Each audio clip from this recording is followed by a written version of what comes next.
উনি এক পর্যায়ে বলছেন, আমার কলিজা শুকায় গেছে ভাই, আমাকে তুমি এক গ্লাস ঠান্ডা পানি দাও। এমন পিটানো হচ্ছে ওনাকে, পিটাইতে পিটাইতে উনি যখন জ্ঞান হারা অবস্থায়, তখন উনি এই কথাটা বলছেন যে আমার কলিজা শুকায় গেছে, দয়া করে আমাকে এক গ্লাস পানি দাও। পুলিশ অফিসার বলছে, আপনাকে পানি দেওয়া হবে? পানি তো দিব না, বরং আপনি হাঁ করেন, আমি দাঁড়ায়া আপনার মুখের মধ্যে প্রস্রাব করি। আরো জোরে বলেন নাউজুবিল্লাহ। আমরা এতদিন যখন বিভিন্ন এলাকায় যাই, মাহফিল করার জন্য যাইতাম, তখন অনেক হুজুরাও বলতো, হুজুর দোয়া তো করতেছি, দোয়া তো অ্যাকশন না হইয়া খালি রিঅ্যাকশন হইতাছে। ঠিক না? গত বছরের কথা বলতেছি আর কি, 5ই আগস্টের আগে।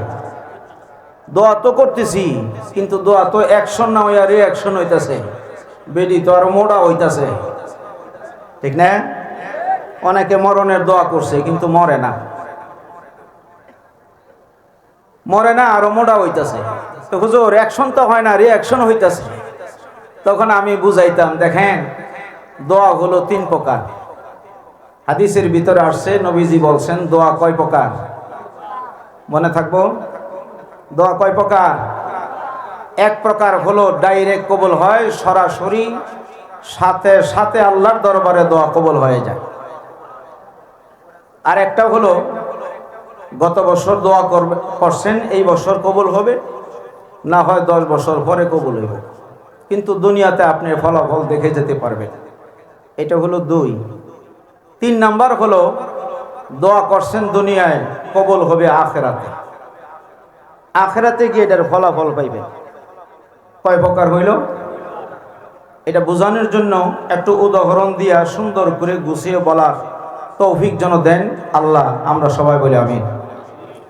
1 নম্বর বলছিলাম, দোয়াটা ডাইরেক্ট কবুল হবে, সরাসরি কবুল হবে, দেরি হবে না, সাথে সাথে কবুল হবে।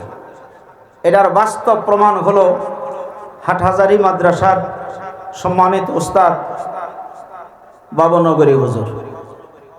ওনাকে যখন 2013 অ্যারেস্ট করা হয় শাপলা চত্বরের মিটিংয়ের পরে, উনি সুস্থ সবল মানুষ ছিলেন, দাঁড়িয়ে দাঁড়িয়ে যাইতেন, হেঁটে হেঁটে যাইতেন মাহফিলে, উঠতে পারতেন, চলাফেরা করতে পারতেন।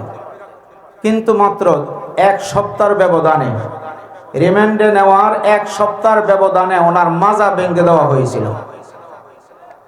ওনার জীবদ্দশায় আর কোনোদিন উনি দাঁড়াইতে পারেন নাই, দাঁড়ায় বক্তৃতা দিতে পারেন নাই। হুইল চেয়ারে বসা থাকতেন, চেয়ার সহ ওনাকে মঞ্চে আনা হইতো। এই দৃশ্য কি আপনারা দেখছেন? আচ্ছা, ওনার দোয়াটা ডাইরেক্ট কবুল হয়েছে, এটার বাস্তব প্রমাণ আমি আপনাদের সামনে তুলে ধরতেছি। ওনাকে যখন পুলিশ অফিসার নির্যাতন করা শুরু করল রিমান্ডের ভিতরে, ওনার জবান থেকে শোনা, উনি এক পর্যায়ে বলছেন, আমার কলিজা শুকায় গেছে ভাই, আমাকে তুমি এক গ্লাস ঠান্ডা পানি দাও। এমন পিটানো হচ্ছে ওনাকে, পিটাইতে পিটাইতে উনি যখন জ্ঞান হারা অবস্থায়, তখন উনি এই কথাটা বলছেন যে আমার কলিজা শুকায় গেছে, দয়া করে আমাকে এক গ্লাস পানি দাও। পুলিশ অফিসার বলছে, আপনাকে পানি দেওয়া হবে? পানি তো দিব না, বরং আপনি হাঁ করেন, আমি দাঁড়ায়া আপনার মুখের মধ্যে প্রস্রাব করি। আরো জোরে বলেন নাউজুবিল্লাহ। যেই লোকটাকে বলা হলো আপনি হাঁ করেন, আপনার মুখের মধ্যে প্রস্রাব করব, এই লোকটা সারা বাংলাদেশের হাজার হাজার নয়, লক্ষ লক্ষ বড় বড় আলেমদের উস্তাদ, যাদেরকে বলা হয় উস্তাজুল আসাতিজা, এমন একজন আলেমকে এই কথা বলার পরে বাবনগরী হুজুর বলছেন, আলেমের সাথে বেয়াদবি কইরো না, আল্লাহ বরদাস্ত করবেন। ঠিক কিনা? জোরে বলেন। আল্লাহ বরদাস্ত করবে না, আলেমের সাথে বেয়াদবি করো না, পারলে এক গ্লাস পানি দাও। পানি দেওয়া হয় নাই। আল্লাহর ওলির জবান থেকে কথাটা বের হওয়ার 1 সপ্তাহের ভিতরে ওই পুলিশ অফিসারের মেয়ে, ঐশী নামক কন্যা সন্তান দেই তাকে আল্লাহ জব করাইয়া ছাড়ছেন।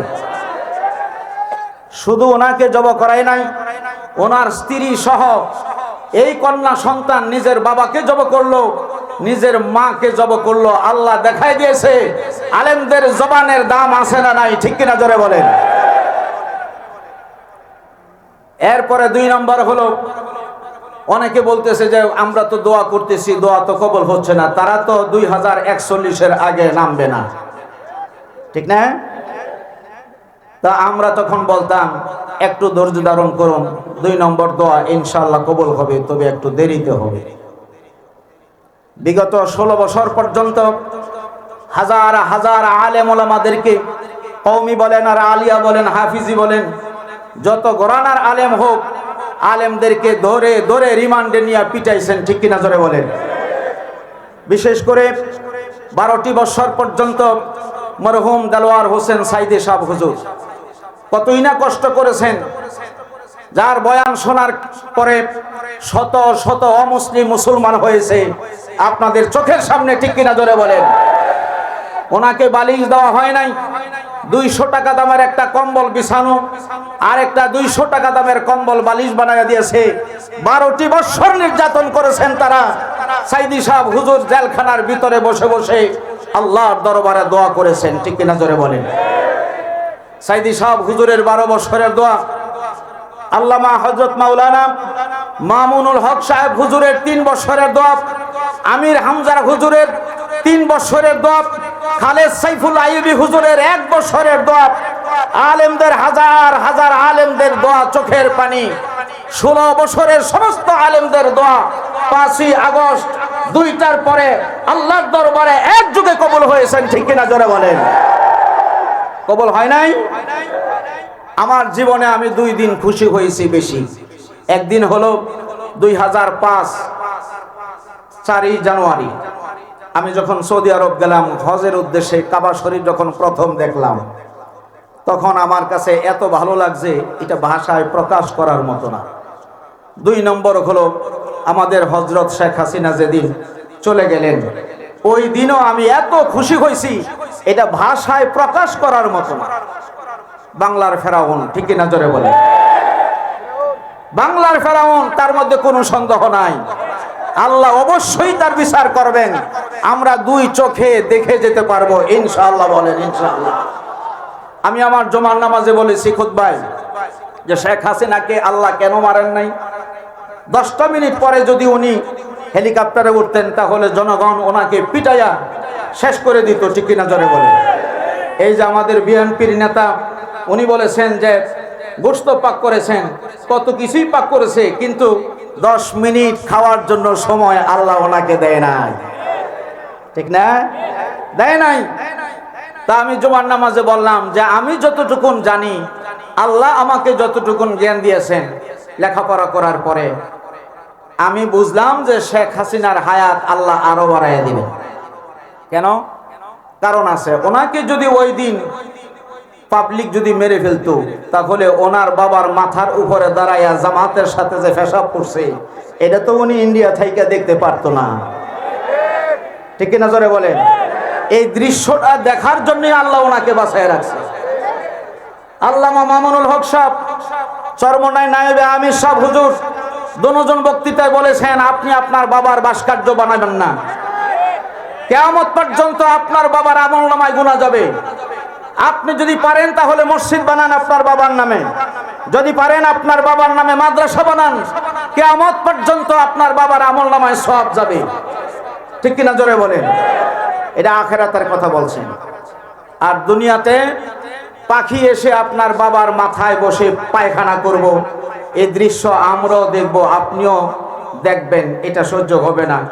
এটা হলো দুনিয়ার মুসিবত, যে পাখি এসে আপনার বাবার মাথার মধ্যে বসে, ভাস্কর্যের মাথার মধ্যে বসে পায়খানা করব, দেখতেও খারাপ দেখা যায়।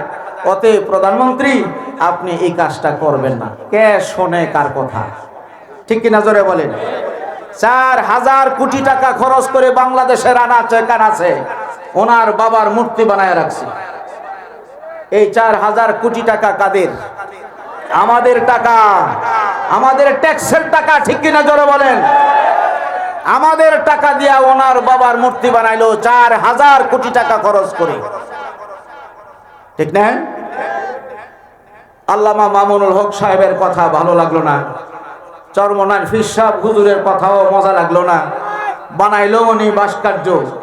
এইবার পাখি এসে তো পায়খানা করছি। দেশ যেদিন স্বাধীন হলো, তিনজন আমি ভিডিওতে দেখছি, তিনজন জামাতের সাথে দাঁড়ায়া ওনার মাথার মধ্যে প্রস্রাব করছে। এটা আসল পাখি না, আদম পাখি, ঠিক কিনা জোরে বলে। কিন্তু উনি দেখছেন ঠিকই, কিছু করার ছিল না। ওনার বাহিনীরা ওনার বাবার ভাস্কর্য ভেঙ্গে চুরে মাটির মধ্যে ধূলিসাৎ করে দিয়েছেন, ঠিক কিনা জোরে বলেন। দেয় নাই? দিয়েছে।